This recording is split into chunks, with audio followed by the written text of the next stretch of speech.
ফুটবলের মতো জনপ্রিয় খেলায় বড় বিনিয়োগ করে বিশ্ব ক্রীড়াঙ্গনে আলোচনায় সৌদি আরব। এবার ক্রিকেট নিয়ে গোপন পরিকল্পনা করছে মধ্যপ্রাচ্যের দেশটি। টি-20 লিগ নিয়ে ব্যতিক্রমী ভাবনা তাদের।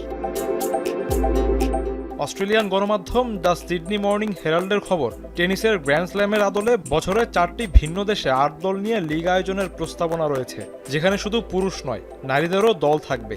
আন্তর্জাতিক ক্রিকেট, আইপিএল কিংবা বিগ ব্যাশের মতো লিগের ফাঁকে এই লিগ মাঠে গড়াবে। ক্রিকেট খেলুড়ে দেশগুলোর নতুন ফ্র্যাঞ্চাইজি দল গড়তে পারবে।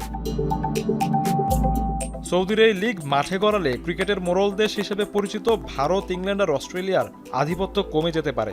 1 বছরেরও বেশি সময় ধরে লিগের পরিকল্পনা বাস্তবায়নের জন্য কাজ করে যাচ্ছেন অস্ট্রেলিয়ান ক্রিকেট বিশেষজ্ঞ নীল ম্যাক্সওয়েল, যিনি অস্ট্রেলিয়ান ক্রিকেটার্স অ্যাসোসিয়েশনের সাবেক বোর্ড সদস্য।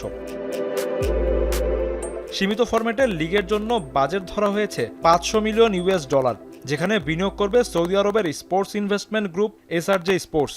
ব্যতিক্রমী এই লিগ আয়োজন করতে আইসিসির সম্মতি প্রয়োজন, যদিও এ নিয়ে বিশ্ব ক্রিকেটের নিয়ন্ত্রক সংস্থার সঙ্গে আয়োজকদের আলোচনা হয়েছে। তবে অনুমোদন দেয়া হবে কিনা তা নিশ্চিত নয়। আর আইসিসি স্বীকৃতি দিলেও ভারতীয় ক্রিকেটারদের খেলা নিয়ে রয়েছে সংশয়। এসকে শাওন, এখন।